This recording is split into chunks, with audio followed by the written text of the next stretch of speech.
You're listening to CreepGeeks Podcast.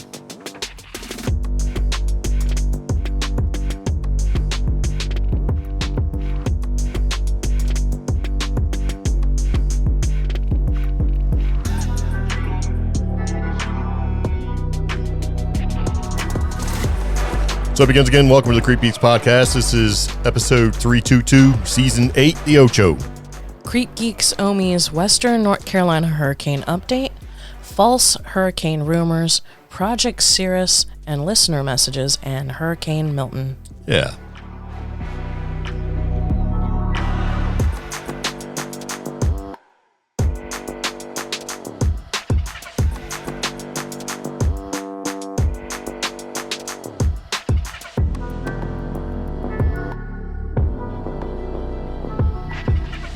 So it begins again. Welcome back to the podcast. I'm Greg. I'm Omi. We have a lot of stuff to talk about. This is a CreepGeeks Podcast, and this is episode 322, and this is kind of a big one.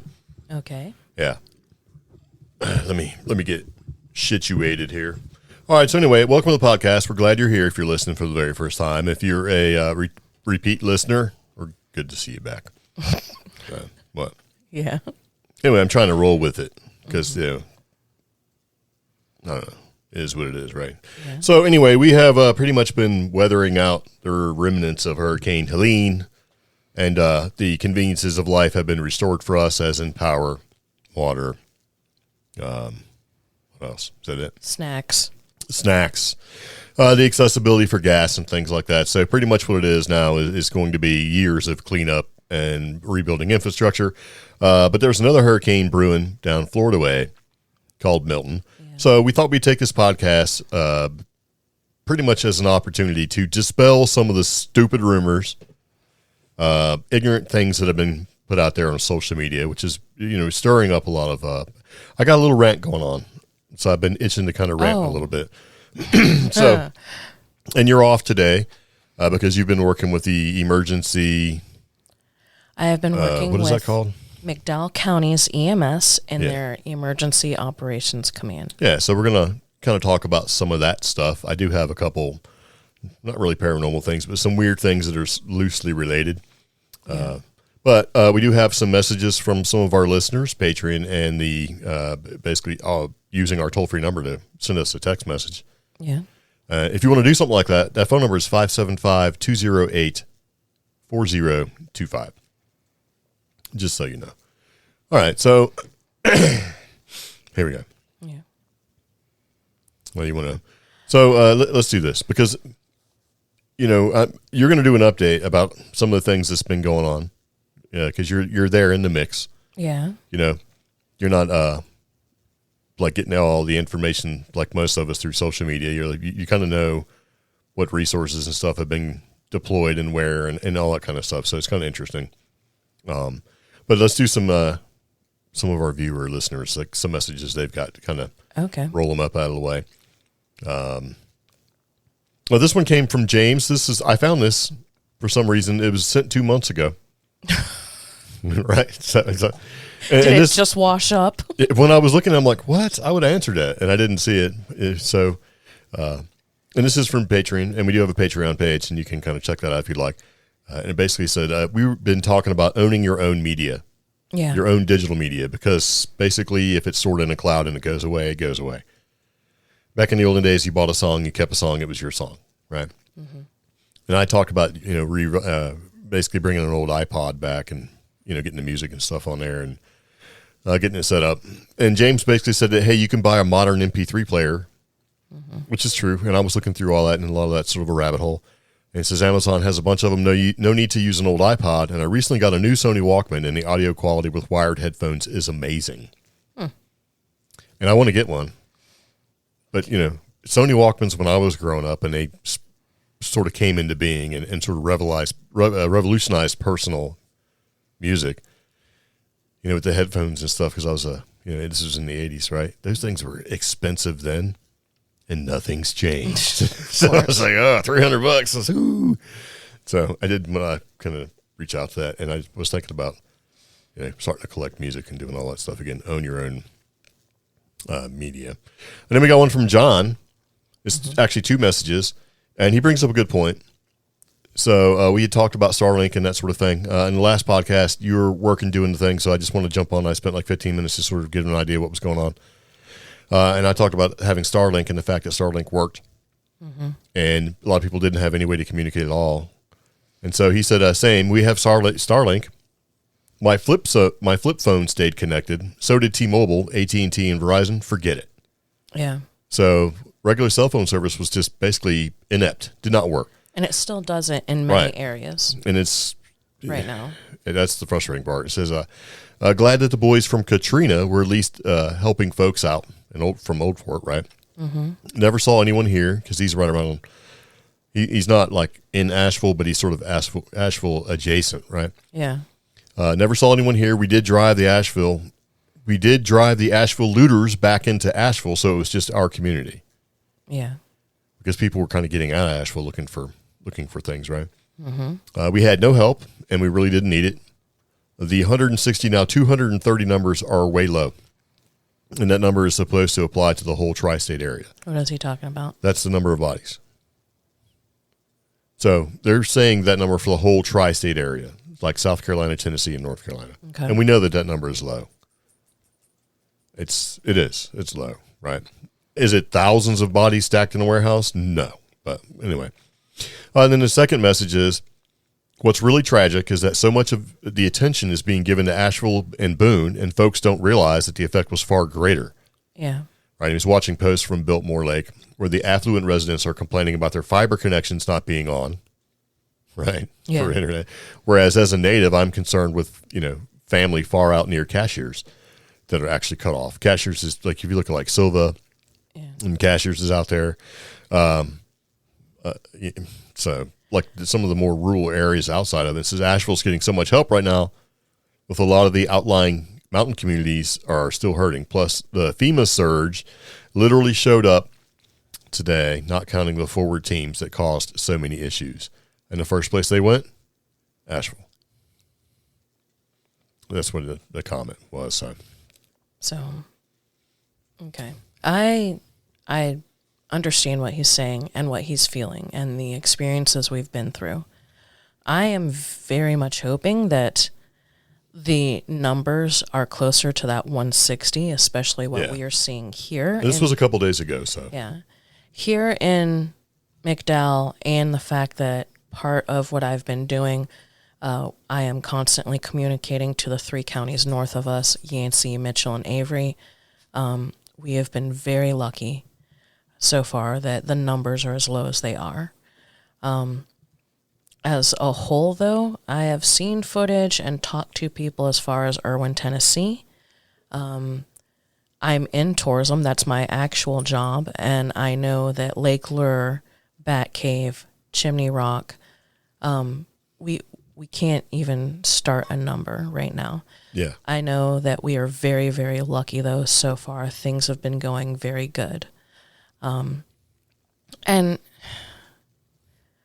we shouldn't be, I don't want to say that. Yes, we don't want to jump to the higher numbers yet. As humanity, as a society, we want to hope for those lower numbers.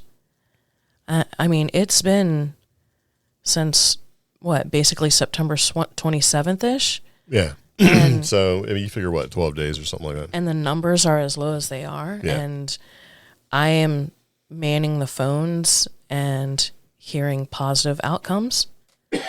So hearing those positive outcomes and the fact that, some of my coworkers are manning other EMS responsibilities and they're hearing good news too. That's what I'm focusing on. Yeah. So now he does say some stuff that I completely agree with. Yes, the focus is on Asheville and Boone right now because they are the more metropolitan areas. The closest metropolitan area to us, as far as numbers and being a city, is going to be Charlotte. Well, Charlotte's fine.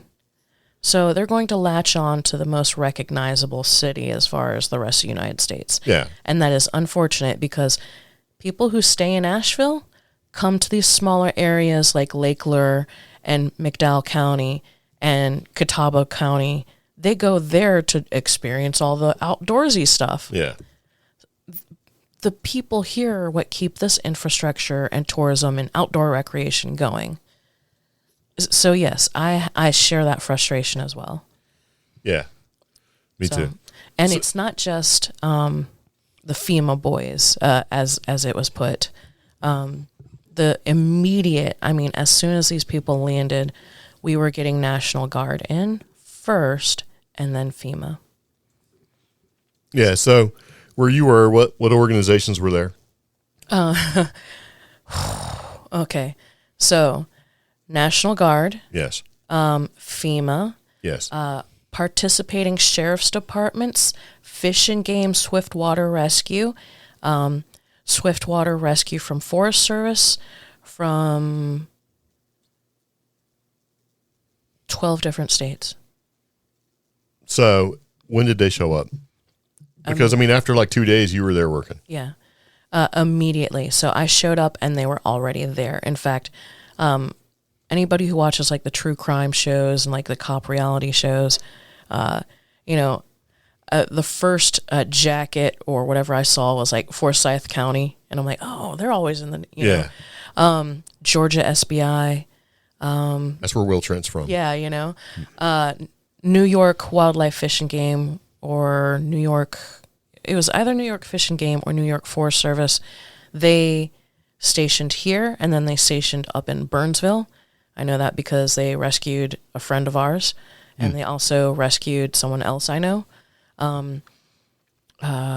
Fairfax, Virginia, EMS from like so many different places. Yeah. And like linemen too from multiple states. Linemen from like Arkansas were here, In fact, so the question is that, so the response basically showed up quick, and that was some of the things that was aggravating me looking at some of the social media, was that, nobody's here, nobody's helping and all that stuff. But I think with Milton coming back to Florida, I think some of those organizations are splitting off and sending people down to be ready. They are. And I do know the Army, not the Army National Guard, but it was, North Carolina doesn't have Chinook helicopters with the National Guard. So an Army battalion, 442, I don't know, was sent 4 Chinook helicopters along with some other Black Hawk helicopters and stuff to add in with the National Guard. And a couple of them have gone off. So resources, we showed up quickly, right? Yeah. And, And how many calls did you guys get for missing people? If you just a rough number. Let me just pull that up on this last tab. I mean, just be cool. You don't have to give up. Over 400 in about 10 days. So you had over 400. How many have been located? Actually, and that does not count missing 211 numbers. Those numbers, we're still pulling those. So people, and that was the other thing I wanted to talk about, and I was even guilty of it, the correct people to call. So, if they called here in McDowell County and called our missing persons hotline, we immediately dispatched what we needed to go find those people. Right. But initially, nobody had that information. And even I was telling people Red Cross or 211. Now, Red Cross quickly shifted to, not do that. Yeah. And tried to shift it to 211. 211 is still trying to manage and sort through giving the appropriate information to the different counties. But we were one of the first counties to get our 211 info in. Mm-hmm. And all those people were found. Nice. Already. So 211's numbers were way higher. So. Cool. But yeah, as far as the number of calls we got, so 400 times a lot, because we had many duplicates, many people cut off. There's a lot of families that are living and very close to each other all over this county or nearby counties. So we might get 4 calls for one person. Yeah. Or unfortunately, like we have had 12 calls for the same person, that type of thing. So we had to go through duplicate entries. The same type of stuff you would have to do in like a tech or call center situation. Find the duplicates, narrow down the information, narrow down the leads. Very nice. So, yeah. So overall, I think from what I can see, I think the response has been appropriate. But if you watch social media, it's a lot of things, but that where people are saying all this and that and doing all that. We'll talk about that later in the podcast. We did get a phone number. Well, the phone number that we have where you can call and leave numbers. I can't talk. Call and leave messages and stuff. We actually got a message. Mm-hmm. So I figured I'd throw it in here. It's from Casper. Okay. That's not their real name. That's the name we can use. All right. That's what he put. I think it's a he. I don't know. I'm just assuming, right? He said, I hope you all are well. And I'm sure you've seen this or variations of the same. And to answer that question, yes, I have. Right? Mm-hmm. And it says, FYI, I never use and do not agree with the creation or use of AI. I'm like, I can understand that. Yeah. He says, this is wild. And Google didn't give me an AI-generated answer like it does all the time. I look up all the time. I look up most anything. I used Brave, which is another browser, and I clicked on the AI answer. And so I'm reading this, and I have no idea what he's talking about, right? But it clarifies. Already talking about Milton in the past tense. Be safe. So he sends a link, and it's a Brave link. So if you click on it, it takes you to Brave, which is another browser. Oh, mine has changed it to future tense.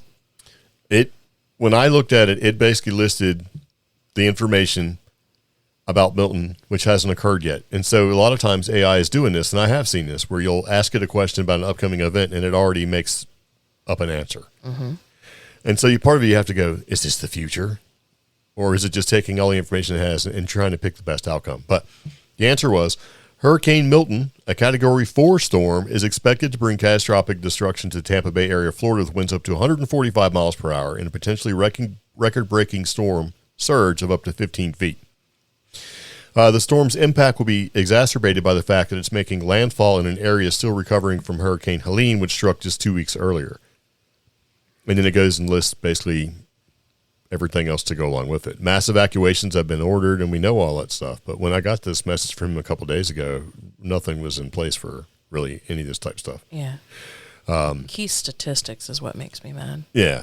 So, yeah, I have seen that. So it's, and I've seen that a couple different times where the AI will predict, and even Siri does it, and other things do it as well. And see, Alexa does it. It is a weakness of the AI because it's trying to draw sentences and content that is already in the ecosphere. Yeah. And most of that content is past tense. But now that we have, 24-hour news cycles, articles, and news stuff constantly being printed, the AI has learned the proper case or tense. Yeah, but you'd think that the AI would be smart enough to go, hey, this hasn't occurred yet. However, this is what you could probably expect. It seems like that would be a simple thing. No. Well, see, and that's the kind of clarity we need and AI needs, because this is the one, the sort of the thing that occurs when you go, hey, AI, do this. And then it goes, oh, well, you're actually the threat. Okay. And then you know what happens? Skylink. Okay. Yeah.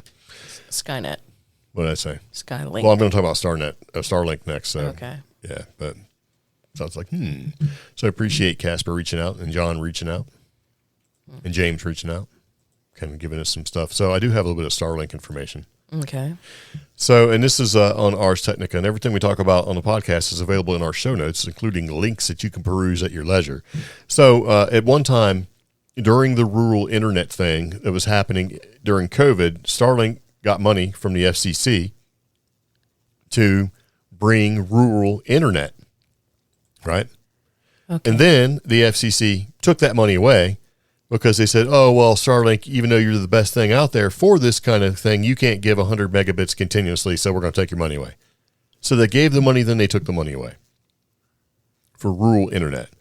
We are rural. We use Starlink. That's how we get internet. We don't have cell phone service where we are because we're in a dead zone and nobody wants to fix it. Yeah. It's like this tiny little circular dot, and that's us. You look at the coverage maps. And so Elon Musk called them out. That. Yeah. Oh yeah, there's lots of dots like that. But see, it would have been a subsidized thing where people like us in rural areas and all the people who live in these mountain communities that can't communicate now would be able to actually have Starlink at a subsidized cost, including the service. We have towers that are actually eyesight of our neighborhood, like not my house, but if we go down the street, there's a tower eyesight of us. Yeah, and it's a big one. Deactivated because nobody wants to pick up the lease and the repairs. Yeah, it's stupid stuff like that was supposed to have been taken care of during the Rural Internet Act of whatever during the COVID, right? Yeah. So he called him out on it. Yeah. He's like, we were going to basically deploy, and he actually has Starlink and Elon Musk. They've sent thousands of Starlink mobile units into the area so that people could be able to communicate, and they were turned away. Mm-hmm. And so if all this would have been in place and kept in place, then I think a lot of miscommunication, lack of communication, or the problems that we're facing now, if there's no communication in areas at all, wouldn't even have really been a thing to speak about. Mm-hmm. So he called him out and said basically that you put thousands of people at risk because of this. Yeah. And so what did they do? FCC lets Starlink provide service to cell phones in areas hit by hurricane. Oh, lets them. Thanks. Yeah. So it's like, temporary authority comes after Musk slammed FCC for not giving money to SpaceX. Because the reason why they took the funding away, right? So that he couldn't get that cell phone sort of, I don't know what you call it. It's where they're putting all the satellites in orbit. They have a name for that, for the cell phone side of things when it comes to getting coverage. So what they've done is the FCC commission, or just FCC in general, gave Starlink and T-Mobile emergency authority to provide satellite-to-phone coverage in areas hit by Hurricane Helene. I can't find the link for this. So well, it's right in there. If you click on it, it'll come right up. It's the one that basically says Starlink cell phone service. So you see it underneath the black block. Okay. Yeah, there it is. It's like right there. So let's pretend like. All right. So SpaceX and T-Mobile have been given emergency special temporary authority by the FCC to enable Starlink satellites with direct-to-cell capability to provide coverage for cell phones in the affected areas of Hurricane Helene, which would have meant that you could use your phone. If you can get a clear view of the sky and lock onto a satellite, you could use your phone to communicate.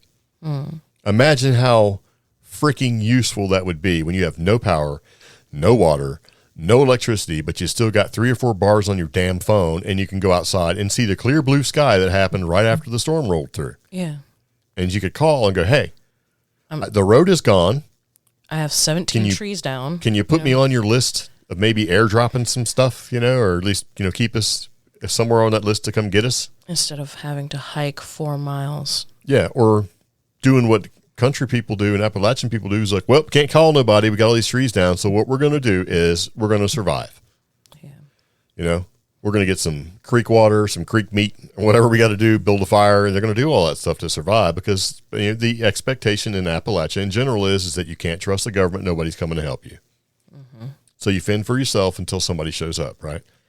But imagine how convenient it would have been to be able to make a freaking phone call, to even call one of your friends or Facebook or post something, go, hey man, we're alive, but we are cut off from civilization. Can you put us on the list of coming by and clearing trees or something? I mean, that was a majority of the calls initially was, I can't get in contact with my grandma. She lives way up in the mountains. Yeah. I haven't heard from my dad in 4 I have a days. cousin we don't know. He's up at Spruce Exactly. Pine. It's like, what's the deal with him? Is he good? I mean, he's yeah, tough as the day is long, so chances are he's fine, but that's just it, though. But, and having lived here for a couple years now, and then, like, the people on my team who have lived here all their lives, you'd hear that mumble next to you. Man, that place, there's no signal, Yeah, because they know. They know the area. They know. It's like, oh, wow. Or, man, there's just too many trees right there. And there's going to be places where it may take a month to get to there. Right. Yeah. So the satellites have already been enabled to started broadcasting emergency alerts to cell phones on all networks in North Carolina. In addition, they may be able to test basic text capability, like SMS, for most cell phones on the T-Mobile network in North Carolina. But SpaceX they kind of put a warning out there, like, hey, look, this isn't ready for commercial rollout. And the direct-to-cell constellation, that's what it is, the constellation of satellites, has not been fully deployed. So all services will be delivered on a best effort basis. I appreciate that. Yeah. And see, that's the thing, though. If they hadn't cut off the money for this, that satellite constellation probably would have been in play. Yeah. You'd be able to pull out your crusty phone. They're trying. Yeah. And on top of that, so there was a lot of sharing of, if you have an iPhone 14 or higher, you can actually turn some of these features on in the phone settings. The problem is, A, you have to relay that message to somebody. Yeah. B, here in Appalachia, we don't have a lot of people that have the flagship phone unless they're in Asheville or something. Well, they got to have an iPhone 14, even the basic one. But here's the more important thing. I have an iPhone 12 Pro Max, And there's no reason to upgrade it. I mean, if you want Type-C and satellite, sure. But, okay, so what happens when your phone can't connect to a broadband signal or a cell phone signal or Wi-Fi? All of our phones are stupid as hell, and they continue to try. Yeah. So if you haven't turned your phone off, your battery is dead. Long dead, because it's constantly looking for Wi-Fi or internet or some sort of broadband signal to latch onto. Yeah. So it probably wouldn't help anyway. But if your phone had the capability built into it, you probably would have got an emergency alert. They could have sent an emergency alert saying, storm, get out. Like, actually get out. There's a wall of freaking water coming to you. But, if the alert went out and you were on the computer, maybe you seen it, maybe you heard it. But if you didn't, what if you were in your car? We got alerts for Lake Lure. Well, yeah, okay. That's because we had freaking Starlink. It's because we had signal. Yeah. And my problem is, as soon as we leave our property area, we only have signal in like 5 spots.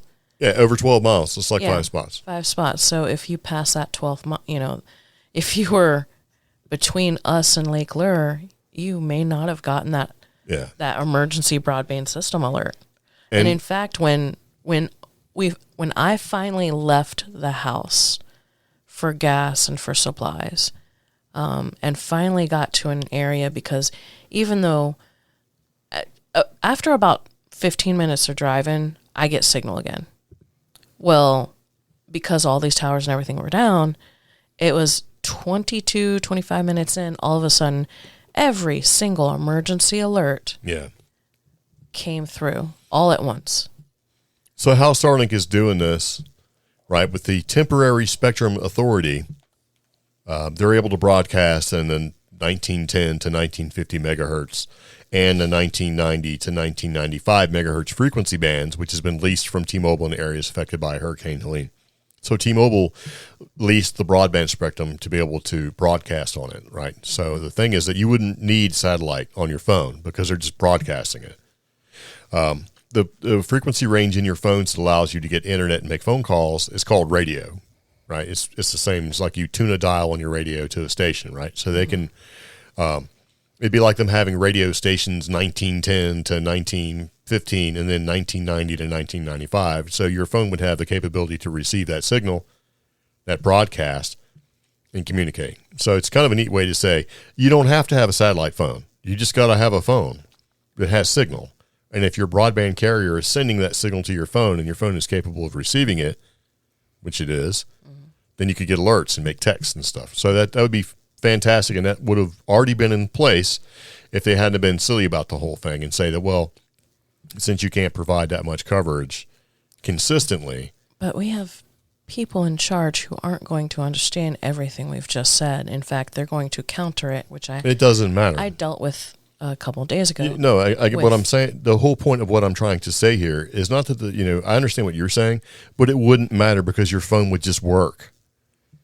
But since the FCC, right, basically said, oh, well, with pressure from other companies, other broadband companies, other cell phone companies, pressured the FCC to take away the money for Starlink, this is what has happened. Mm-hmm. The same thing that the FAA did. Oh, well, you can't launch because you're dumping water on the ground, kind of a thing. It's these government regulations because I think there's a genuine hate for Starlink and SpaceX and Elon Musk in general, and all these other companies were suing because what's happening here? Like we used to have HughesNet, And HughesNet launched new satellites after a long time because they were losing customers. And why? Because you got better service with Starlink. Yeah. And even their best offering with HughesNet is nothing compared to Starlink. And it's still down.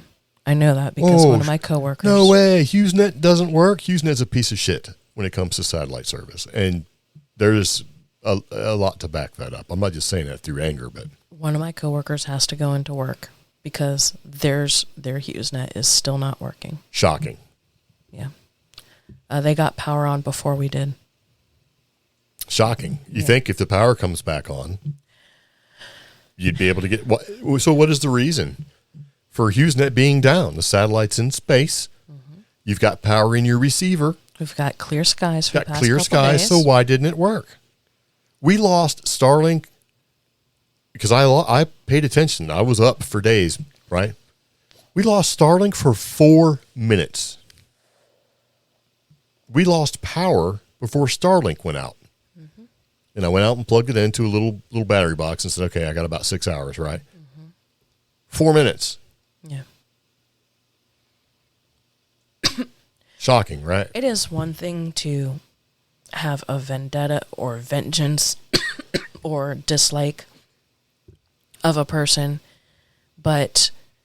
or whatever. But Starlink has been critical. It's been so critical that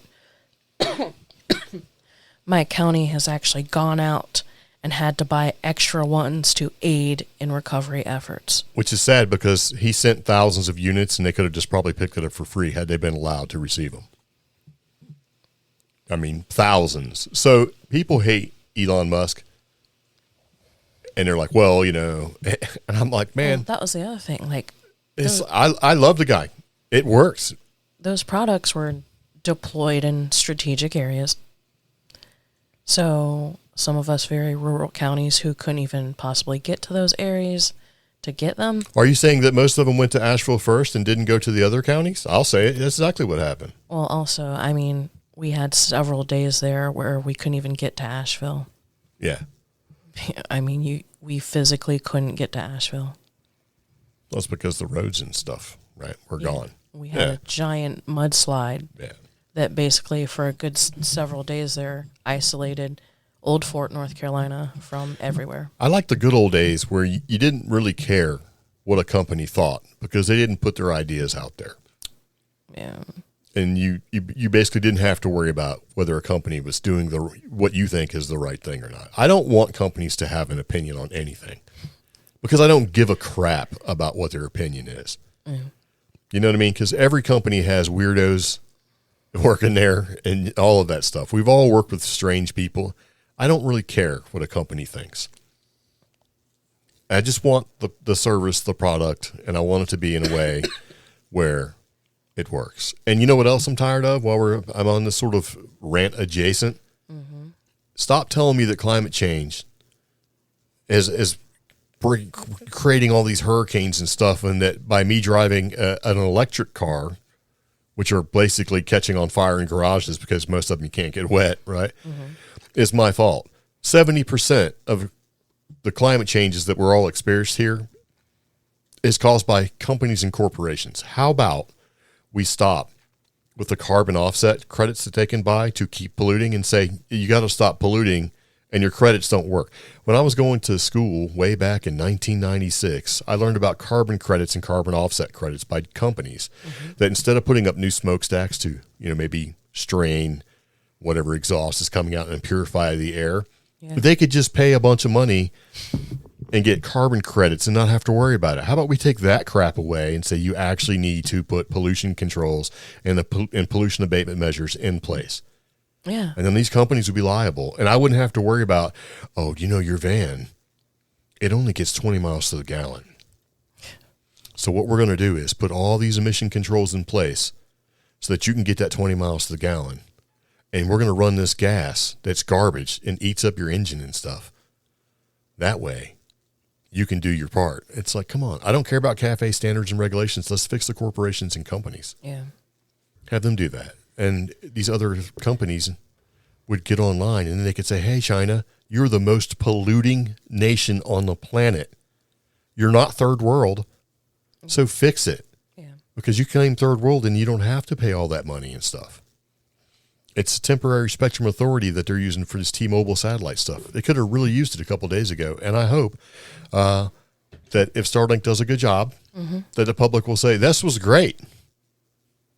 Why can't we just use this all the time? Yeah. And the whole problem with T-Mobile is the cost, right? Or not T-Mobile, the Starlink is the cost. You got to buy the unit up front, and then you got to pay a pretty hefty fee to use it. It's like $120 a month, depending on what you got. Yeah. Worth its weight in gold. All the videos you guys saw from my personal account, Starlink. In fact, I stood in a field in Old Fort after doing some video, and that field claimed I had 2-3 bars LTE. I wasn't able to send a single text message. No, because you didn't have it. Yeah. You had connectivity. You just didn't have the ability to do anything with it. Right next to me, my sister-in-law was trying to call her niece and locate her, and my sister-in-law's phone said she had 4 bars LTE. Yeah, guess what? No. Yeah, you can have a connection, but not have the capability to do anything. Yeah. Now, the towers were being hammered because nobody knows that's what they're saying. Restart their phone. Well, I think there's way more to it. And that other stuff that I mentioned about the towers not working good, but still, I had to rely on Starlink to keep you guys informed this entire time. Yeah, and SpaceX started launching these satellites with direct-to-cell capabilities in January of 2024.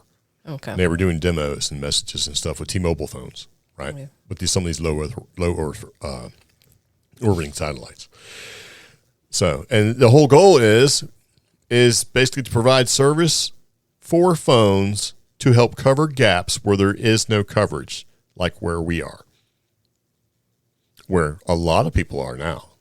So, all right. So right now somebody's like, I'm not listening to that podcast anymore because they're talking about Starlink and I hate Starlink. Well, that's fine. I don't care. Right. You don't you don't have to announce if you leave.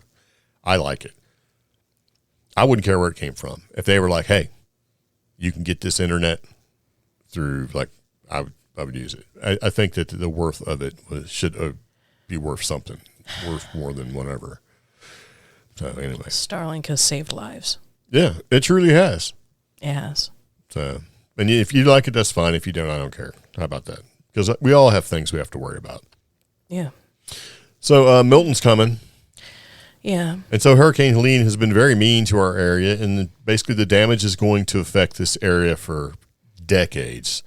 So what I thought we would talk about is we'd put some of the things that this little area in the mountains of North Carolina, right, has given us some worth, I guess. Because I know there's people like, well, who cares, right? I mean, they're a small community or whatever. Like let's look at some of the ones we've actually talked about in podcasts before.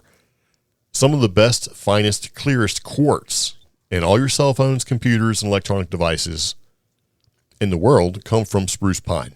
Yes. A little town where we did a UFO festival, the first one, right? Little tiny little speck of a town. Yeah. Has some of the purest quartz on the planet.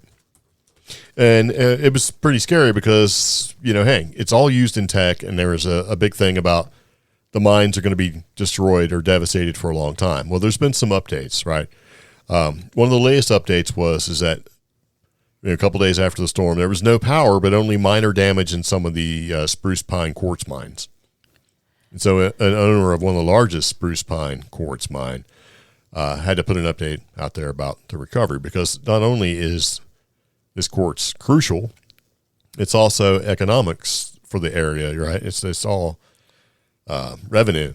It's survivability, because if the quartz mine disappeared, I think a lot of spruce pine would actually just disappear. You know what I mean? So spruce pine is shared by both McDowell County and Mitchell County, fairly evenly. I will say, as you approach Mitchell County, we have mines that are so large that they are covered by both McDowell and Mitchell County. The residents live in both counties, but it is still a tiny town. I mean, it is just as small as Old Fort in some spots.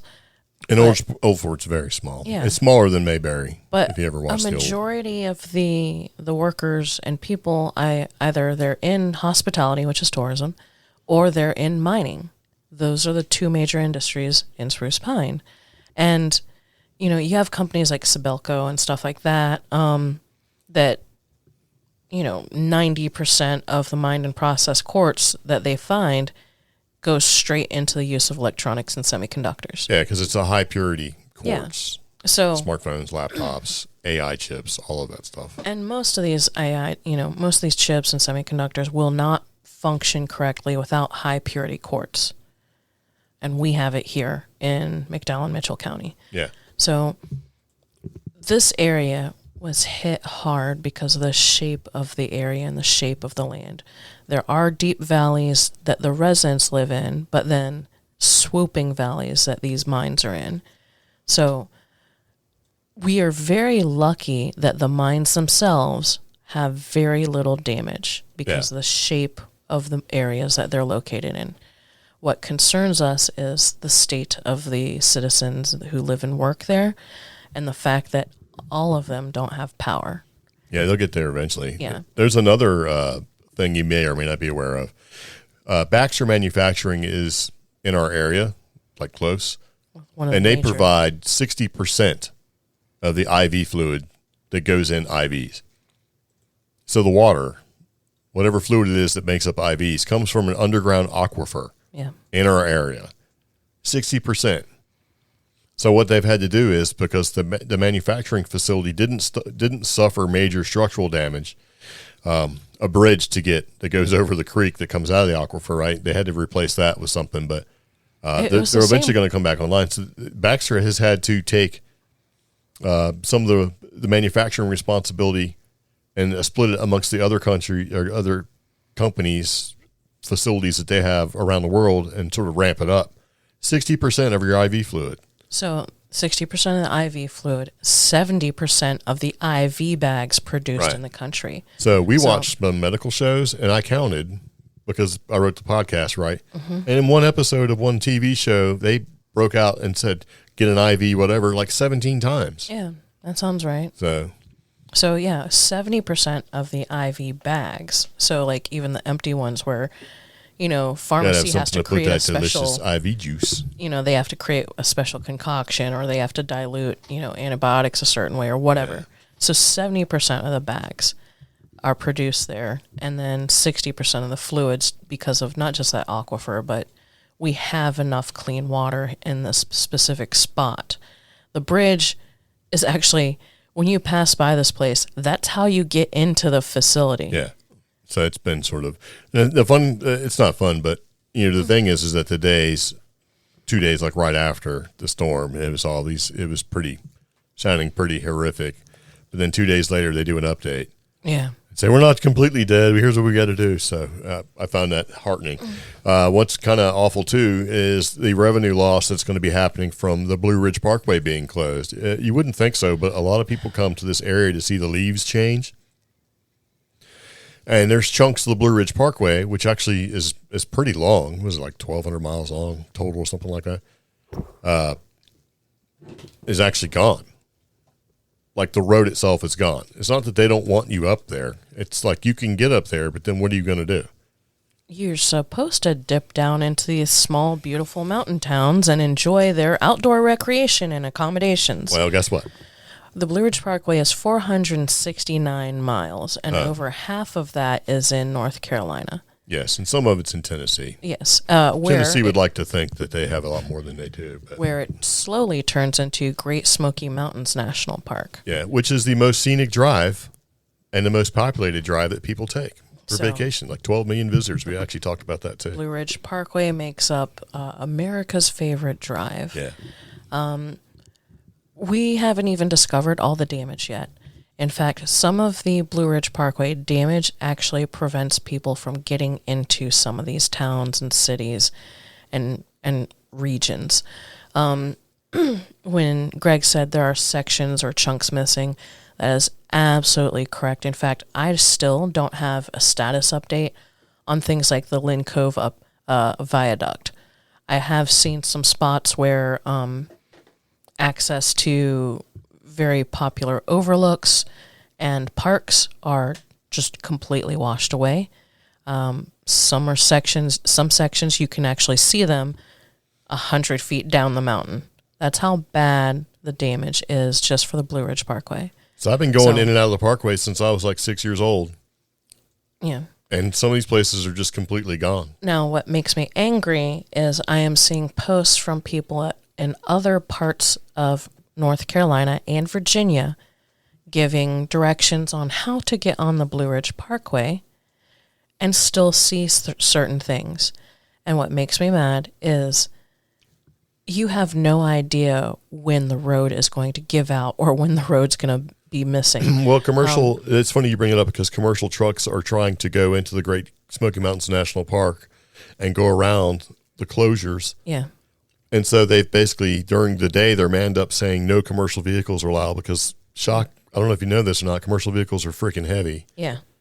But at night, they don't man those spots, so they're sneaking up there at night trying to get through. And most of these roads are not made for semi-trucks, commercial trucks at all. The roads are narrow to begin with. The lanes are super tiny, and it's not meant to have that much traffic. Okay, what I was going to say is the fact that these people in Virginia and parts of North Carolina giving directions on how to get onto the Blue Ridge Parkway at unmanned areas are actually interfering with rescue efforts. Well, yeah. And that's just, and because they want to see the leaves. Well, I get it, but the commercial trucks don't give a shit about the leaves. They're trying to get around it so they can drop off a load and come back, which makes them even more scary than leaf lookers or leaf peepers. I know. And what do you call them? Is it leaf peepers? I have feelings about that because right now the transportation of goods to critical areas is important to me. You getting a leaf photo is not important to me. Well, I hate to say that. Well, it's good that you bring that up because we're going to jump into the some of the conspiracies and other things associated with Hurricane Helene and this particular area. Because as much anti-government as I can be, because I do know that the government is the government, good or bad, right? Some of it is unwarranted, these responses, and a lot of this is some of the reactions that we get from social media. Like from seeing an inflammatory post and you're like, oh, here we go. And I'm seeing it on YouTube and places like that where people that are making statements, about how terrible the government is and what you should be doing as a free American citizen.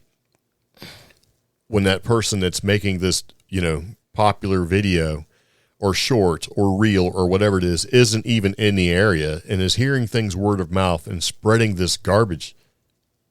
And that's the kind of garbage where you get people that show up being ignorant about things and taking away from efforts that are being put in place and have been orchestrated and coordinated to bring aid efficiently to people who actually need it.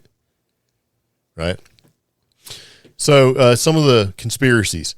Hurricane Helene is, since it hit Spruce Pine, right, that the government's going to come in and take these mines, the quartz mines and the lithium mines, away from the people. FEMA's going to come take it because it's such a high value type thing, right? And FEMA has even said, no, we're not coming to take your land. Yeah. FEMA shows up, and there's people that are shooting at people that are coming up to the properties going, do you need assistance? They're showing up with clipboards to see, is your house destroyed? Is there anybody there? Can we, do we need to, what can we do to make sure that you have assistance? And you got people shooting at them thinking they're coming like to take their land. And even because of ignorant posts on social media. And even before that, it's not even the FEMA people. The National Guard has been dispatched with like huge water trucks to get water to vital places. And people are confusing, thinking the National Guard is FEMA. And causing people don't get that FEMA doesn't hand out anything. There's people that they hire to do this. FEMA's not. So they're like, where's FEMA? That dude standing next to you with a freaking National Guard or a volunteer or a paid person who's paid it. That's FEMA. And they usually wear a jacket. They think that a whole bunch of people wearing FEMA T-shirts. It's like, where are they at? It's like, you're ignorant about the entire thing and how it works. Mm-hmm. FEMA shows up to send money out and disperse resources. They don't bring resources with them. That's not what FEMA does. They have resources in place that they use, and the resources have to get there. But they're not coming to take your freaking land. They did set up cold showers at a local church. So okay, but those were workers. Yeah.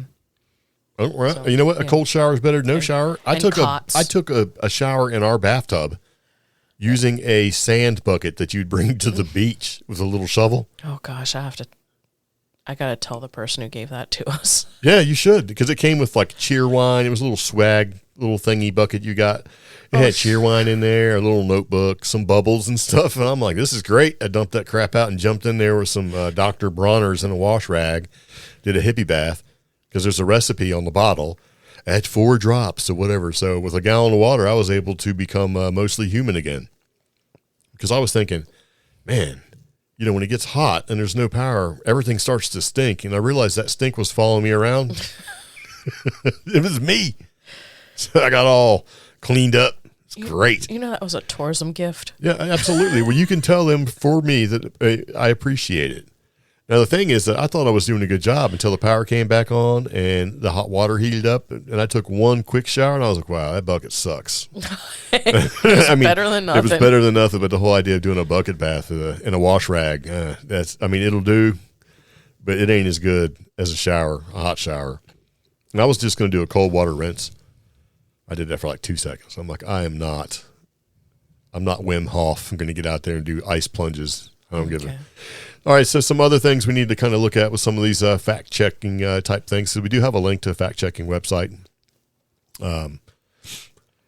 So here's let's talk about this. The government did not create the hurricane to take away people's abilities to vote. It didn't happen. They also did not create the hurricane to take away, to take away land and claim it. What were you going to say? What were we going to do? So going to that vote issue, our county is one of the hardest hit counties. 4 days ago, they posted the new voting locations, as well as what to do if you're displaced. Were they all destroyed? We have some damage to a couple, but they have already set up, hey, if you're in zone here, go here. They've given proper instructions on where to vote. These places, the new locations are easily accessible. And by easily accessible, I mean there's no conspiracy. Like, conspiracies typically associated with the South. We've set these up pretty much in the same places as, some of the places where you can pick up food and water. Are you here to vote? I just need your name, address, and credit card number. Watch out for scams, right? Oh, here's something. If you are having problems and you've suffered because of the hurricane and somebody shows up to your house and says, I'm from your insurance company, don't give them any information whatsoever. Mm-hmm. You can call. You can actually start a claim. This is more for people maybe down in Florida or anybody who's listening. You can get online and create a claim, even if you haven't had damage yet, because it puts you in the insurance queue, right?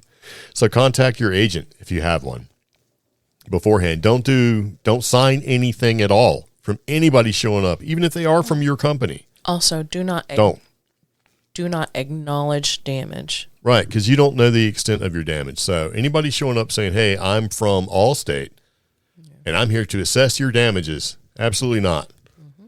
Get a hold of your company first, or whatever your insurance company may be. Because what happens is you fill out the information, and they just take all your stuff, and guess what happens? Any claim that you may receive, any monies, goes to them and not you. Yeah. It's a thing, and it actually happens. Probably happens way more in Florida than somewhere like this, but it is what it is.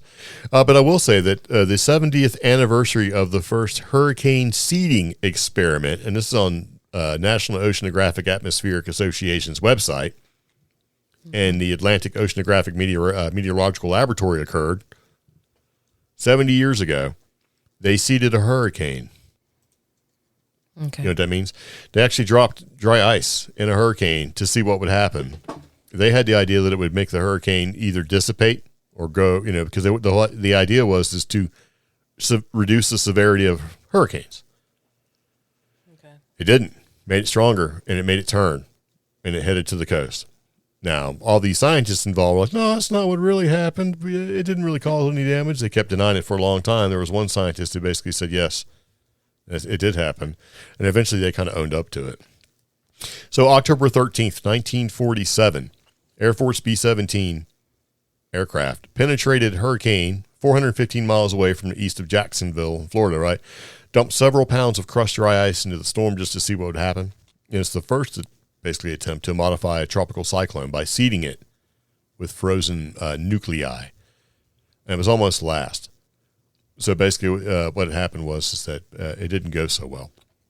They called this project Cirrus. So there you go. We're not going to get into that because if you really want to see what the deal is with Project Cirrus, just get on TikTok. You'll see all sorts of crazy theories about it, right? But it did make the hurricane change direction and actually headed towards the coast. So that's one of the theories, is that hurricanes are being seeded and created, and this was an event that was sort of manipulated or modified, right? Yeah. All right. So we'll do some regional rant type stuff. The government's not coming. False. They were coming and setting up, just like you were saying. They were there before you got there. Yeah. I had to report to my county on Sunday evening, and they were already up and rolling, eating, had hot showers, all that stuff ready for them. Yeah. So we're going to say that false. The government is coming. They've been setting up, and it's a problem of scale. It takes a while to get things up and running. This one, the next one, I'm going to kind of counter. No food, no water, no power. Within 2 days, water was available in our more metropolitan areas, so yes. Marion, North Carolina. Power was coming back on, and the major roads were in the process of being cleared. The problem is, this is Western North Carolina. Most people don't live on major roads. That's why I didn't say major. Yeah. I said main. Yeah. So, but... Because like I said in the last podcast, chickens and chainsaws as soon as the storm stopped. I was going to do this episode a little differently and read off some statistics from our latest reports. Old Fort's still under a boil advisory. People who didn't have power and had well water had no water because they may or may not have had a generator to run their water pump for their well. Well pump. Yeah, well pump. So, yes. I was looking at it like this. I understand what you're saying. Like you could go to McDonald's and hit the water truck. Yeah. Stores were open and you can go buy water. If it was available. Right. Well, we went around and looked, and there were stores that were open that were taking cash because they didn't have electricity to process the payments, and so they had stock on hand. That's what I'm saying. Okay. Now, there's some places where there's no physical way to actually get to these people. Yeah, that was the biggest problem. Right. So if it was a no food, no water, no power issue, and they were experiencing difficulties accessing those resources, that's why there was no food, no water, no power. Within 2 days, the majority of people were able to get something because chickens and chainsaws. Volunteers denied access to areas with life-saving supplies. Yes. Roads were impassable or not there or not structurally sound. Yeah, you can't bring a 37,000-pound line truck down a road to clear a tree and put a power line back up, and the road can't hold it. That's a line truck. This is volunteers with their... Right, but this is what I'm saying. And the reason why that some of the access was denied is because it wasn't structurally sound. And people didn't seem to understand that. So volunteers, so civilians that had their own equipment of sorts, yes, we were denying access because those volunteers...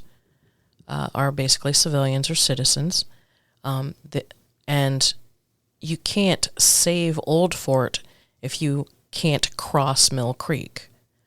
Okay, for the people that listen to the podcast that are from Old Fort, they understand that. Yeah. The point is that if there is no road to go down, you will be denied access. Because a lot of that road, like Lake Lure and Chimney Rock, that was pretty heavy hit, and a lot of people were trying to go there. Yeah. The physical road was gone. Yeah. And the remainder of the road was crumbling. So because the underlayment underneath that road was being eaten away because it had been compromised by all that water. Yeah. But a lot of people were making it out to be like cops, and everybody weren't letting people go in to, give life-saving aid because they just didn't want them to go. It's like, no, this road that you're standing on and the 30-foot drop of where it all used to be is crumbling. Yeah. So the idea that they're just turning people away, That's asinine. Yeah. It's dangerous. And then you got people like, well, if these mules can make it, you add all those mules together and they weigh less than a Hyundai. Yeah. And they can go up a hill. You pulling up in your truck, and along with the 100 people behind you or whatever, the effort should be applauded. However, it's freaking dangerous. Yeah. And there were still lines that were live. And there have mudslides were still occurring. There have been instances where people took it upon themselves to volunteer aid, whether it was hiking to hard to reach areas or patrolling to keep areas safe. Yeah. And then to have to use EMS or whatever resources to rescue those people. You mean social media influencers showing up trying to get some clout and then have to be rescued? Thereby taking that resource from people who really need it? Yes. Like the people that don't have water, food, or anything, and they've been without that for 3-4 days? Yes. That's part of the issue that it bugs me, right? Yeah. Yeah. Oh, here's one that I just seen the other day. It really angered me. Black Hawk helicopters were buzzing and destroying relief sites. Okay, well, let me tell you about Black Hawk helicopters. If you have a National Guard helicopter and it's not permanently detached to any one particular unit, it's going to be painted black. That's what they do. Guess what? You could talk about Gray Hawk helicopters because the Navy has them. They're called SH-60 Bravos. They're just painted gray. And until they're detached to a unit, they don't have markings on them. They may have a tail number or whatever, but they're not designated, right? They're kind of like rental cars. And there's been video footage of what looks like a Black Hawk helicopter comes in to hover, and there's a bunch of relief people there with supplies and stuff. And the relief people decided they didn't need to, I guess, secure their little pop-up. And when the pop-up started to blow away, the helicopter took off gently to get away from it. Mm-hmm. And they're like, see what they're doing? They're flying in and destroying the relief sites because they don't want you to pet. And it's like, no. They came in. You got some National Guard dude, weekend warrior, who's coming in, and then once the gunner, I can't call him gunner, once the door guy who's looking out the door, who is part of the eyes and ears of the helicopter, said, hey, man, we're blowing stuff away, they took off gently because rotor wash moves things, right? They could have took off real fast. If they wanted to destroy that stuff, all they had to do was take off fast, and it would have blown all that stuff over. It's the government coming to destroy. They don't want it. It's like, no, man, that didn't happen. And there's a YouTuber who was basically saying maybe North Carolina should establish its own air control, its own air defense system. Like what? We're going to have a bunch of people shooting at Black Hawk helicopters, the ones that are basically flying over and marking spots that need assistance. We're going to shoot them out of the sky. That sort of pissed me off. And I'm not going to say who it is, but yeah. So no, Black Hawk helicopters are not buzzing. And they're like, well, why are they here? They fly here all the time. We've got Linville Gorge. We have other areas. This is either a transit area or a training area. So it's not a shock to see them. They're here all the time. Outside of a natural disaster, there is actually a Facebook group that monitors Black Hawk and unmarked helicopters because those people, they're convinced something's happening. Right. And hey, a civilian can buy a Black Hawk helicopter. That means we have enough helicopters in general in the area to cause a group like that to exist. Yeah. So, yes, there has been additional helicopter activity in our area, but no more than anticipated when it comes to relief efforts. Their transponders wasn't on. It's like, really? And in the video, they were saying the transponder wasn't on and there was no tail numbers. And you could see it in the video. There's the tail numbers. And come on. There's another influencer who has had problems about helicopter relief efforts from civilians or citizens. And the major complaints have been like lack of communication, despite a flight path, blah, blah, blah. Well, here's the thing. Some of the days in question, and this goes to speak to a larger thing, no helicopter should have been in the air because we may have had politicians in the air. So, regardless if you had a prior approved flight path, within X amount of miles, if we have a very important person touching down in a specific county or region, all other flights should be grounded for safety concerns. Yeah, and that's not something they advertise. Yeah. Because, So if the president came or a presidential candidate came or our governor came And on top of those individuals having to land in risque areas, like areas that could be dangerous, we're going to try to make sure there's no other aircraft in the air. Sounds like standard operating procedure. Yeah, so that is normal, and that's normal despite a hurricane. Right. It could be just an everyday day in Pennsylvania or something. Now, what is unusual with helicopters were the Chinooks flying around, because we don't have those. They don't normally fly around through here. And I got so mad because I pulled up to the EOC as one was taking off, and I couldn't fumble out of my seatbelt fast enough. You get out and take a picture? Yeah. Well, it was so you know what cool else bugged watch, me though. is the person's video that made me add this to the list of gripes. Was talking about how they directed helicopters for fire control efforts and stuff. And my first thought was, I have never seen a Chinook fly into a fire control or service, like National Forest Service fire team, whatever, right? And you're talking about how the experience is. It's like, okay, I was on a destroyer. We did helicopter operations or helo ops all the time, right? So, and we'd even get supplies dropped off with Chinooks. We did all that stuff all the time, so it was common. And in the video where the awning or pop-up got kind of blown away, I've seen worse things happen just in general. And not all pilots are the same level of smart, and not all pilots have the same level of experience. I watched the Chinook come flying in with a brand new engine for our helo, bounced it off the side of the ship, and it disappeared into the drink, gone forever. So it's like accidents and things happen. Lapses of judgment happen. You're saying how you'd never seen a Chinook used for, fire protection and stuff like that. Well, where he was talking about how he directed them to fly into the mountains and stuff. No. Yeah. Drop off supplies outside of the area, sure, but not where he was saying. Yeah, because I was like, wait, I have seen one. And then I remembered the Hot Shots out in the Southwest have them. Yeah. And then Alaska has them. Well, sure. It's not something here.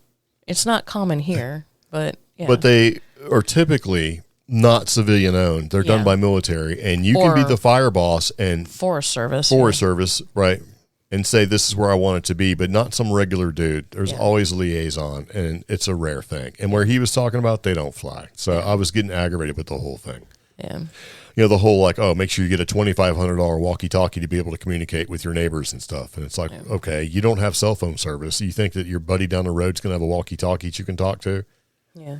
And do you really need to be patrolling your homestead with guns and stuff because you might see a stranger drive up your driveway? What if that stranger is somebody driving up and go, hey, do you need trees cut? What kind of assistance do you need? You're going to shoot at them? Yeah. Dipshits. Or Duke Energy contractor. Yeah. So because they're a contractor, they don't have a Duke Energy label. We had a guy deliver a generator with a pickup truck because he was contracted by the mail to bring it out because that's the only thing that could get to our area, 4x4 vehicle. He didn't have a Postal Service shirt on. Yeah. So am I supposed to shoot at him because he came up my driveway? It was things like that. I could completely see making things awful, more awful and worse by ignorant TikTok videos and YouTube videos and shorts and reels. Like, here's another one. Warehouses of dead bodies in Asheville. No. False. Not only is that false, but I got really mad. We have an area that has a lot of focus right now that is not doing so well, and that is both Burnsville and Newland, North Carolina. Yeah, be careful what you say here. The devastation is bad. There's no warehouses. We don't have warehouses of dead bodies, expired people. We do not have that at all. I will say, because people talk, yes, unfortunately, more bags have been ordered as a potential, because you don't want to stand there with... There's guidelines for that based off a level of destruction. You should have this many on hand. It doesn't mean that's exactly what you don't need them. You're supposed to have them. So hopefully none of those bags get filled, or less of those bags get filled. Yeah. But there is no warehouse. So, no. Yeah. And you get the smell of dead bodies and decay. It's like, stop it. Stop it. People weren't allowed back to their homes. Yes, it's true. If the home was unsafe or the route to the home was extremely unsafe, Yes. you were discouraged from your home. Now, it may have been as short as 12 hours or 24 hours. Or even longer. Because you were redirected to a shelter. But if there is a major mudslide between you and your home, we have shelters that have water, power, electricity, blankets. Please stay in the shelter just overnight. Let crews and entities clear an area for safety concerns and missing people, and then you can go back to your home. Yeah. Now, I did see an instance in Old Fort where someone's mobile home was damaged significantly by Mill Creek flood. And this person disregarded the advice of the chief of police in Old Fort and attempted to go back into his home and then immediately had to run out because the rest of his home ended up in Mill Creek. Yes. That's why you may not have been allowed back in your home. Okay? Yeah. And it kind of makes sense because if they said, well, the road is gone. Yeah. Wait till we get there, make it safe for you to go back in. I'd be like, okay, that sounds like a reasonable thing. Yeah. And granted, it's going to take a while because that's the thing. Nothing can happen fast enough in a disaster. Yeah. But you don't need to compound it by being kind of dumb about it. Now, if like 2 months goes by and the government's like, well, we can't let you back on your land. I'd be like, well, then it's on, brother man. Yeah. Let me tell you about anyway, I don't want to get it on the watch list. And some places, you want to let the flood waters recede. Yeah. You Or, hey, it's still wet on the mountain and the water has to settle. And there is a high likelihood of more mudslides or landslides or trees falling over. I don't think people get from a TikTok video or a social media video.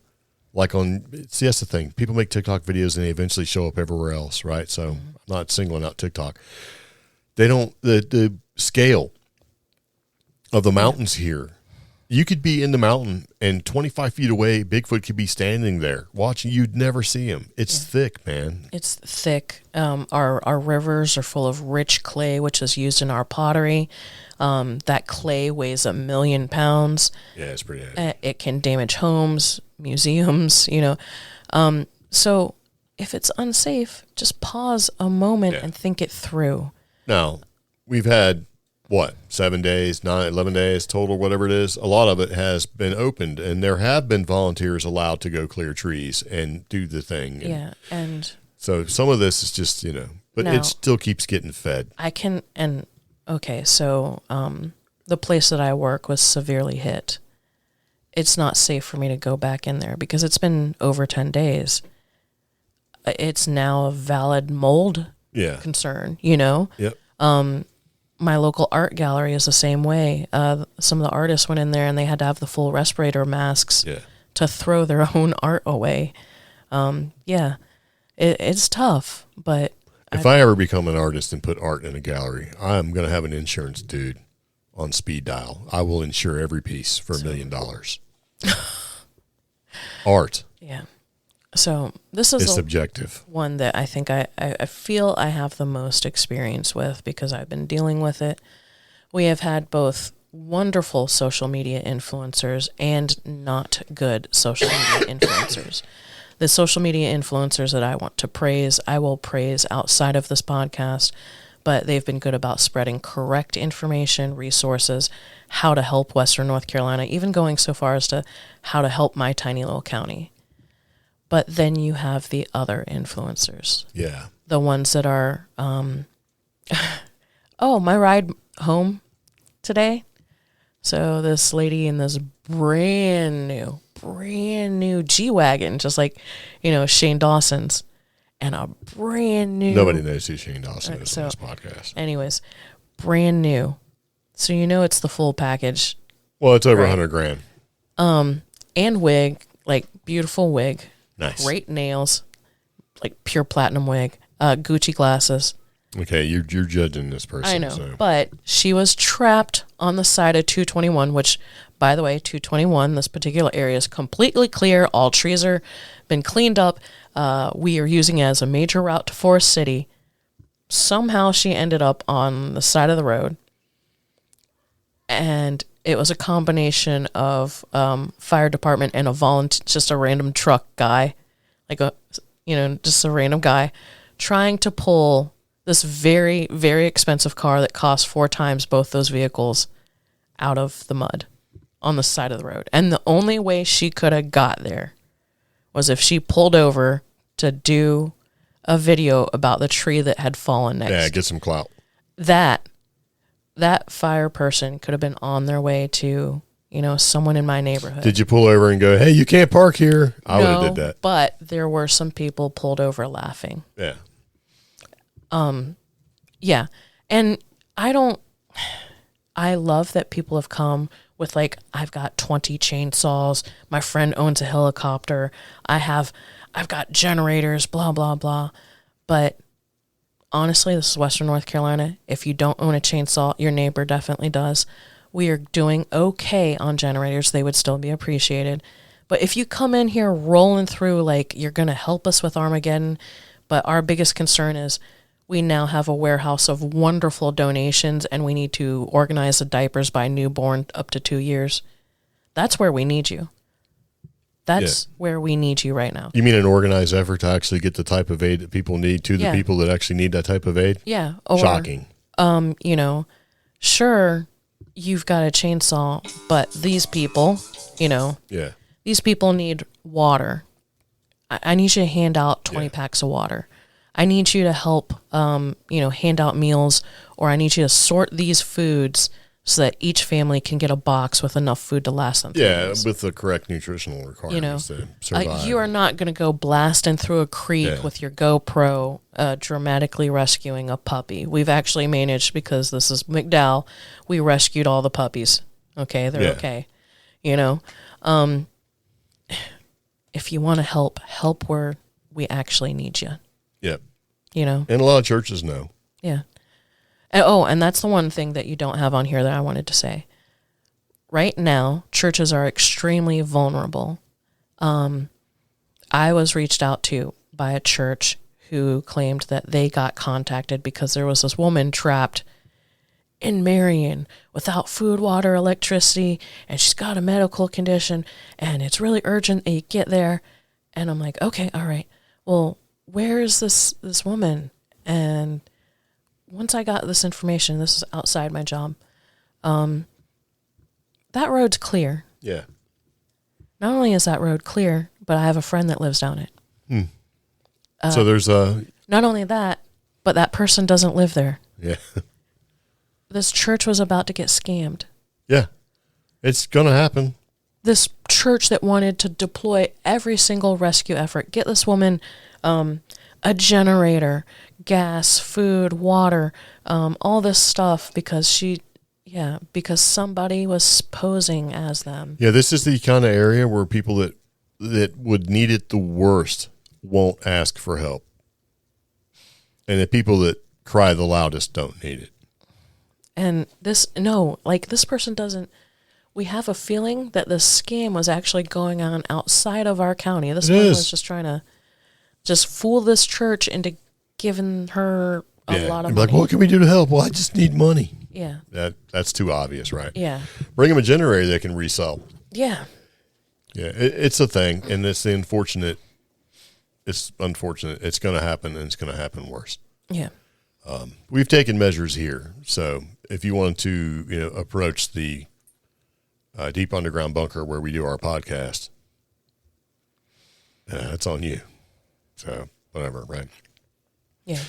It is what it is. Unfortunately, there are efforts being made. There is a lot of rumors and inflammatory things that are being said across the internet that don't necessarily apply. If you see a video that gets you so worked up, you feel like I'm coming down there and why don't you make a phone call first? Now, having said that about the video, and yes, make a phone call. That's important. If there truly were, unfortunately, warehouses of individuals or individuals floating along the river that are deceased, it is 2024. Unfortunately, we would have pictures. Yeah. And because that is the way our society is. If that were true, those pictures would be present, or that video would be present.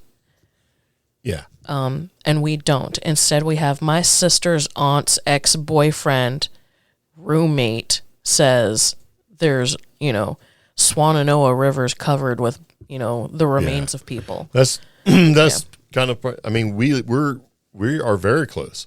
Yeah. But people making videos are not. I'm from Charlotte, and this is what Charlotte's 94 miles away from where we are. You are not affected, and you do not know. If you're not standing there, or if you don't live directly in the area, you don't know. So you have to look at where these sources are coming from. Yeah. We live here, and we were very fortunate, and we were inconvenienced. And I don't say that in a way that makes light of anything. Yeah. I mean, if you can live through something like this and just be inconvenienced, you are doing amazing. And there are people that are also inconvenienced right now with no water, no food, no what, but it's not a permanent situation. Yeah. But out of this whole entire thing, the idea that it's 2024 and we can't make a phone call or have some kind of effort for communication is asinine. Yeah. And they're the cellular companies that have the towers that are supposed to be ready in an emergency or a national disaster they need to be heavily fined. Yes. And government agencies that actually inhibit these efforts should be heavily fined, or they should be fired. Because when you hear, and like even for filing for aid, right? Well, all you got to do is get online. It's like, if I could get online, if I had a computer or if I had a cell phone, that would be great. How can I file for aid? You just tell me, just get online. Also bring an ID. Yeah. What if I don't have a house anymore? What if my wallet was on the counter? I don't have a house or a counter or a wallet anymore. How am I supposed to? There needs to be things put in place that can say, in this current condition, we understand that you may not have proper ID. Or maybe you can't make a phone call or get online because you don't have a freaking phone. Or if you do, you don't have service. Or you don't have a damn computer. Or it's been 12 days and you have no power. Yeah, it's like, that's the kind of stuff which is why, that needs to be fixed. Yeah, and communication about that needs to be fixed because, our local sheriff's department and our local EMS post these updates like 3 times a day about the status of our area. And it's very easy to subscribe to these updates instead of paying attention to social media. These updates include things like, when FEMA will be available, where you can walk up and at least talk to somebody, where you can talk to basically the people in the city who help determine whether or not something's safe to go into or not. Yeah. Stuff like that. They regularly post this stuff, and they have the ability for it to go via SMS, or if you can get access to a computer, you can find it online. We have places like, yes, our libraries are damaged, but are somewhat operational. Our local art council, MACA, is opening up their computers and their Wi-Fi so that people can get in touch. We have places where they're like stop points where not only can you get water and potable water and food, but you can use the phones and stuff, Yeah. It is the bad information overwhelming the useful information. Yeah. And I'm not saying it's bad, because it is bad. Yeah. And it's going to be bad for a long time. I mean, nobody. But, come on now. Let's not go crazy and impede efforts that are working. Yeah. And I'm not saying the government has got it all figured out, because they don't. But they're there. And you kind of got to give credit to the people, because, the government showed up. Yeah. But they use the manpower and the labor of the local community who serves in city government in some form or fashion, right? And they put them to work, and working 12-hour shifts, doing all that crazy stuff. So I think that they're getting a kind of a bad rap, and I understand that things need to happen faster for people that really need it. I get all that, but some of these garbage posts on the internet, I think, are more damaging than they should be, including some of the social media influencers that show up and we're going to do all this stuff, and then once the photo op is done, they leave. Yeah. And they're famous, and it's like, I got you. I see what you're doing. So, and I haven't gone and unsubscribed from some of these people, but I will jump in there and say false. It's because some of it's false. So let's talk about a couple things. One thing I thought was funny, although it's kind of probably not funny, but if you've been through, you could see where I'll explain. All right. Mm-hmm. You ready? Yeah. So I seen this and I kind of had to put it in here because I could almost relate in a sort of a sick way, right? So if you put this in context or apply it to our current situation, it makes more sense. So this is under weird stuff, and we're going to do two things, and we're going to go ahead and wrap up the podcast. A dispute over Vienna sausages, you know, the things in the can that you hate, Yeah. leads to stabbing at Georgia nursing home. Jesus. So, and I will be honest, if I have my choice of the plain Vienna sausages or the barbecue sausages, I would take the barbecue sausages. And if you took my last one, we might have a problem. I'm not in a nursing home, but can you imagine if you got it squirreled away? Old people really like certain things. Mm-hmm. So anyway, somebody had some Vienna sausages. Some wound up missing. Somebody was confronted and then subsequently stabbed over it. That's just such a trivial thing, you'd think, you know. Yeah. But I was like, oh, you know, it's like, okay, things are getting rough in a Georgia nursing home, right?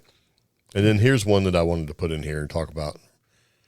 So, you know, Graham Hancock, right, with the whole ancient apocalypse, who catches, you know, either accolades or just pure hate for the idea of, you know, the ancients coming and creating our planet, right? Yeah. Well, in season 2 on Netflix, he's being joined by Keanu Reeves. Hollywood nice guy. People are hating on Keanu because they hate Graham Hancock. And also, some people are loving Keanu because he's hanging out with Graham Hancock, you know, spreading the ideas that we've been sort of populated by ancient aliens and all that sort of thing. And it's like how quick people will change and turn on you. And I've seen comments like, well, we lost a good one. So because he is hanging out with Graham Hancock and may have a different idea than you, he gets... But he's just gone now. What are you going to put him in a different can? We lost a good one, guys. Because what is it so crazy to believe that the possibility of ancient aliens or ancient apocalypse type stuff might actually be a thing? So it's a series, you know, it's based on the research of alternative history author Graham Hancock. Right. And it did pretty well on Netflix. It had a massive audience in like 2022. So a second series was approved by Netflix and they brought it out, and Keanu Reeves is in this one, and it's supposed to come on next month, October 16th, 2024. Right. And so each episode investigates a new discovery in the American hemisphere, which until recently has been largely explored by archaeologists for humanity's origins. But Graham is basically saying that new findings and speculation about how those findings might suggest the existence of a globe-traveling advanced civilization that left traces of itself in ancient cultures actually exists here. Because if you look at, I think it's Mesoamerica, and the idea of how things happened and sort of progressed over time in Mesoamerica doesn't make sense in a lot of ways. So, and he brought that up, and he's been catching hate. Like the idea that humans have been on this side a whole lot longer than the Bering Strait and the land bridge where people walked across and all this other stuff. So, in one episode, evidence from New Mexico's White Sands Desert confirms the presence of people in America long before it was possible to migrate across the Bering Strait bridge. This is a real thing. These footprints that we're seeing that have been sort of fossilized in the sand way before.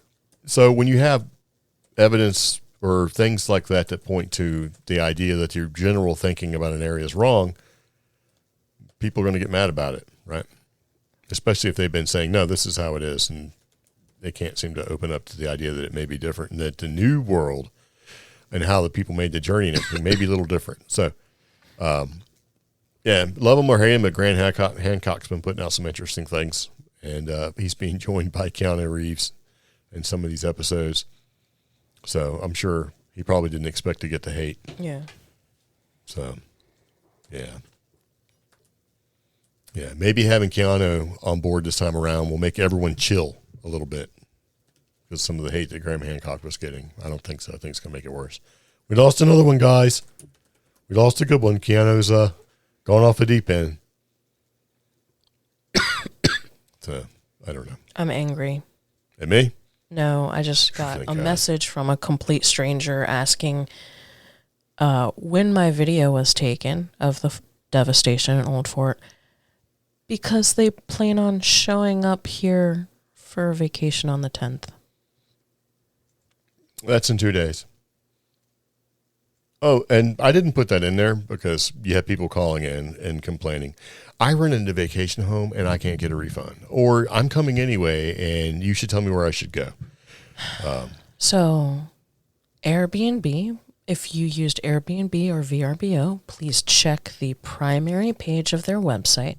There is information because Airbnb and VRBO do recognize that cozy mountain escapes, so the Blue Ridge Mountains, are a large portion of their bookings on their websites.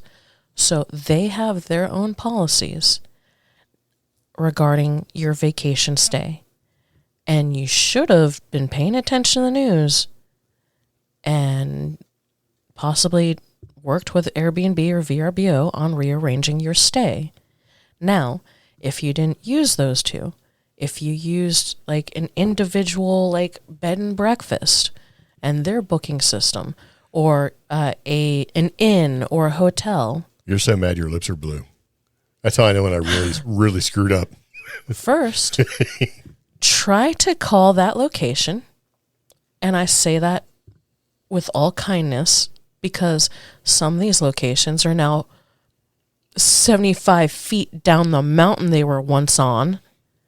So just to play devil's advocate before you just spin off for the rest of the night, there are a lot of people who are actually unaware of how bad things are here because regular news isn't doing a good job of conveying how bad things are really here. And they're saying that you should turn to alternative medias like the YouTubes and stuff like that to get an idea. So this person may be innocent and not a self-absorbed, doesn't give a crap about anything but themselves type person. I hope that is the case. Well, let's look at it like that. And you should respond with, this place has been devastated by a natural disaster. I do not recommend coming here at all. You should go somewhere else. Yeah. You should tell them to go to Florida. Right? So just say, do not come here at all. There is no reason for you to come here. This place has been rocked by a national disaster. I mean, a natural disaster. You know, there's nothing here for you. Yeah. You will not have a good time. As a matter of fact, you could be making things worse. There is nowhere for you to stay. There is nothing for you to do other than volunteer at a church if they'll have you. Stay home.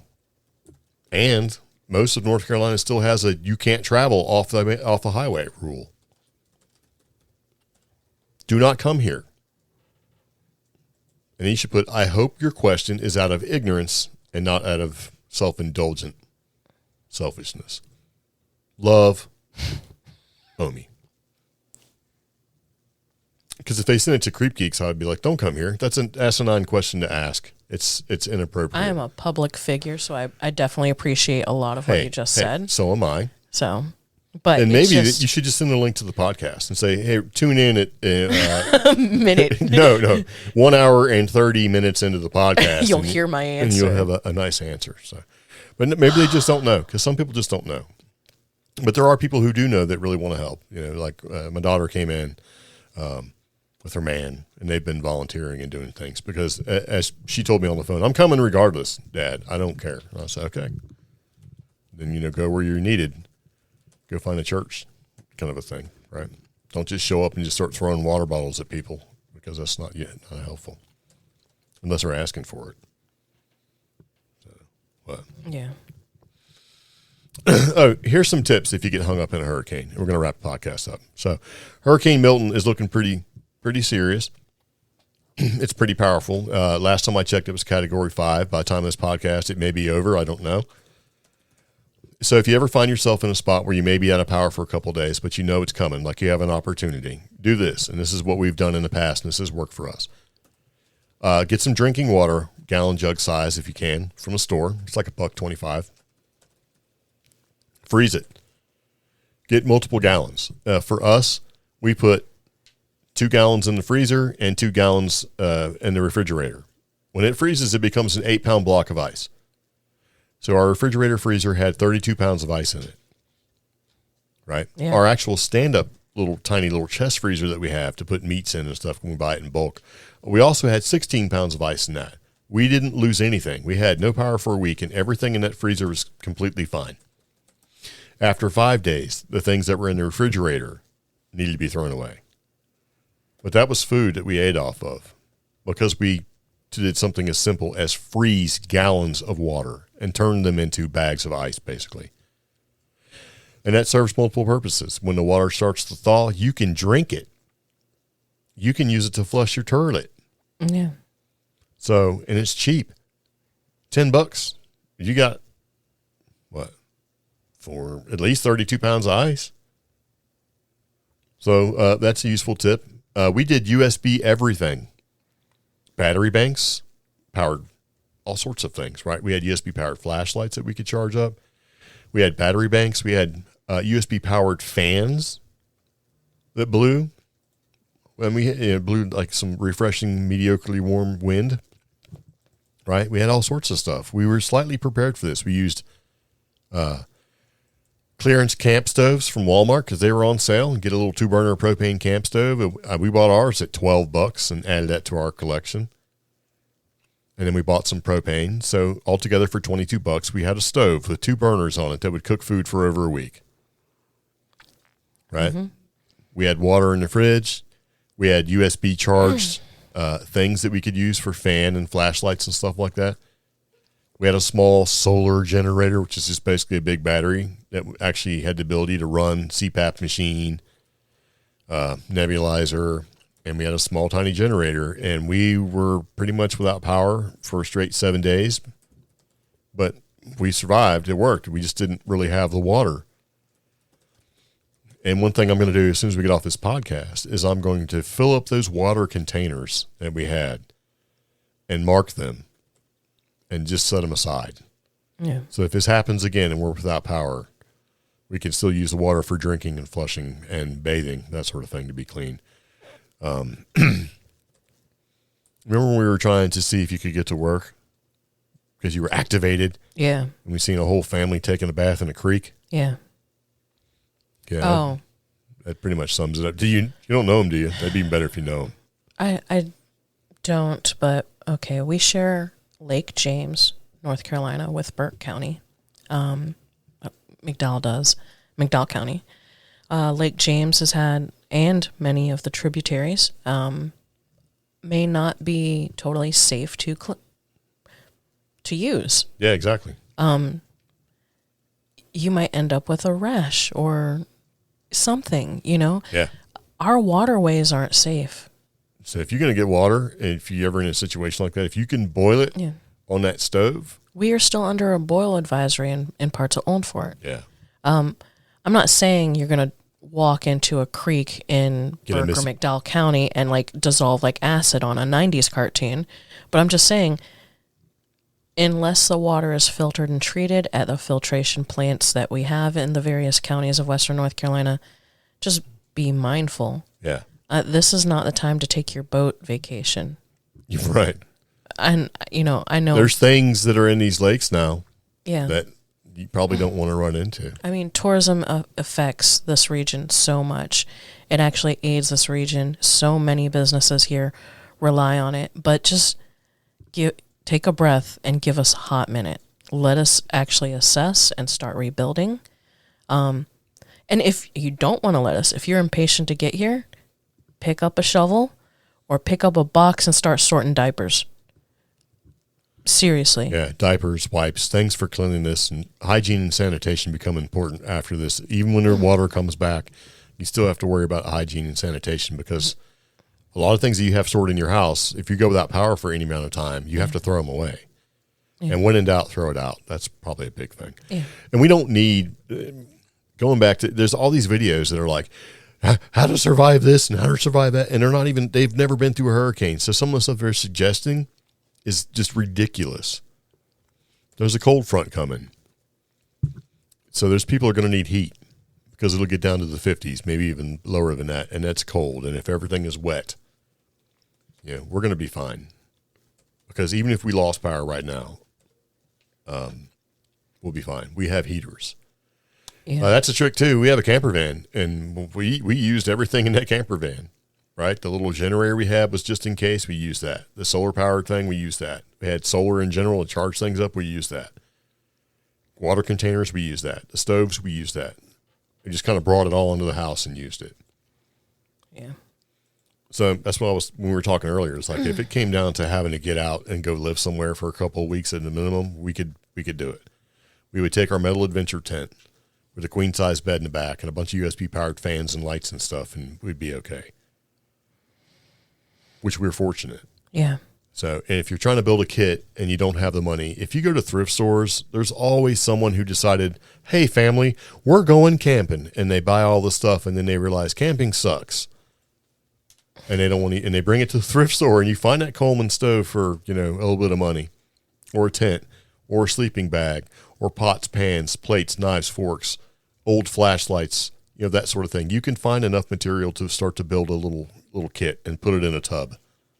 Speaking of thrift stores, the McDowell Mission Resale store here in our county, they're opening up. They're usually only open once a day or once a week, and that's Saturdays. They're going to be open 10 to 3, Monday through Friday, and everything in the store is free. So if you lost everything, you can get a couch or a table, or you can get a bed for your grandma. And you don't know this yet, but we're going to be going through and finding all the clothes that we don't wear that'll fit somebody, and we're going to be donating after we wash them first, because we're not animals. The Ag Center, which is so be ready. Livestock and stuff. They've had so many donations of hay and dry stuff for livestock, dog food. Yeah, pet foods. Because I'm just looking at some of these things that Olive Branch Cattle Company. That's another one. That's a new one. Hay, livestock feed, dog food. Animal medicines. But, these resources are available. But getting back to, the Mission Resale Store, it's a thrift shop that helps support one of the local missions and shelters. And they're taking a step further, and they're just opening up to help us. Yeah. I mean, say what you want about small mountain towns and just small town communities in the South. Once they can, it's chickens and chainsaws. That's what you hear, right? And also people are working together to do what they got to do. It's inspiring, but don't let social media wreck things. Things are being done. Efforts are being made.